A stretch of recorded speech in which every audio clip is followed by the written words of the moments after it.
போகிறோம் பாருங்க. டைம் ஆகுது, அப்புறம் லேட்டாக போயிடும். நாங்கள் எங்களோட ஃப்ரெண்ட்ஸ் கிட்ட இந்த டர்க்கியை கொண்டு போய் எல்லோரும் ப்ரே பண்ணிட்டு இந்த தேங்க்ஸ் கிவிங் டே எல்லாருமா சேர்ந்து இதை சாப்பிட போகிறோம். அவங்களும் வேறு இது பொட்லாக் மாதிரி செய்து கொண்டு வராங்க. நாங்களும் அந்த பொட்லாக்கை நாங்கள் கேக்கையும் கொண்டு போகிறோம், டெசர்ட்டும் கொண்டு போகிறோம். அதனபடினால் கறி அவசரத்தில் செய்து கொண்டிருக்கிறோம் மக்களே. இன்னொரு நாளைக்கு நான் உங்களுக்கு ஆறுதலாக காட்டுறேன் எப்படி டர்க்கி பேக் பண்ணுறது. அதிகமாக பிள்ளைகள் யங் ஆக்கள் கூட விரும்பி சாப்பிட்ற, சிலருக்கு இது விருப்பம் இல்லை. ஆனால் அதுக்கேற்ற விதமாக நாங்கள் டர்க்கியை பேக் பண்ணால் சாப்பிடக்கூடியதாக இருக்கும். ஆனால் எங்களோட வீட்டில் கிறிஸ்மஸ் டைம், தேங்க்ஸ் கிவிங் டே எல்லாம் எங்களுக்கு தெரியும். பெஸ்ட் ஃப்ரெண்ட்ஸுகள் நாங்கள் செய்கிற டர்க்கி நல்ல டேஸ்ட் அடிக்கடி பங்கு பெறுவாங்க எங்களோட சாப்பிட்றது அதுகளுக்கு. அதுபடினா மக்களே அதுக்கேற்ற விதமாக நீங்கள் டர்க்கியை பேக் பண்ண வேணும். பேக் பண்ணி சாப்பிட நல்ல டேஸ்ட்டாக இருக்கும்.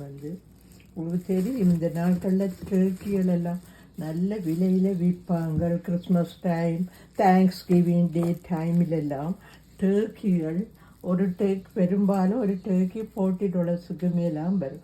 நீங்கள் வாங்குறேன்னு சொன்னால் பட்டர் பால் டர்க்கி வாங்குங்க, அதான் பெஸ்ட் டர்க்கி.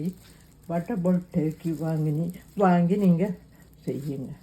இப்போ பாருங்கள் மக்களே, இதுகளுக்கு கையால் நான் போட வேணும். உள்ளுக்கெல்லாம் இந்த ஸ்கின் எடுத்துட்டு போட வேணும். ஊற்றும்போது தான்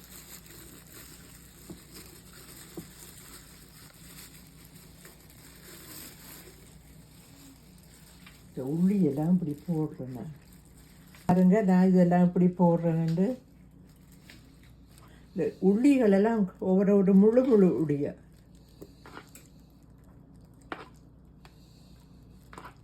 பாருங்க இப்படி என்று. மற்றது உள்ளுக்குள்ளே பூச வேணும். இதுகளை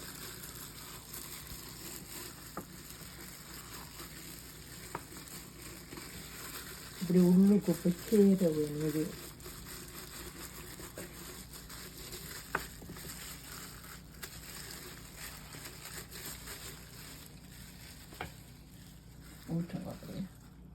இங்கே பாருங்க, க்ளவ் எல்லாம் பாருங்க.